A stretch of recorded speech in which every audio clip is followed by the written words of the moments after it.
এই প্যাকেটিং গুলো কি লাগিয়েছো গাছের মধ্যে?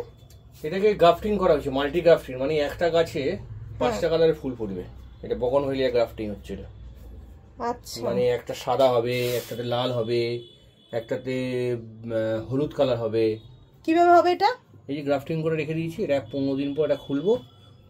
আলাদা আলাদা কালার কি করে হবে? আলাদা কালারের পাতা ডাল লাগিয়েছি তো, তাই জন্য আলাদা আলাদা কালারের ডাল হবে, ফুল হবে। আচ্ছা, গাছ একটা হবে, আলাদা আলাদা ফুল হবে।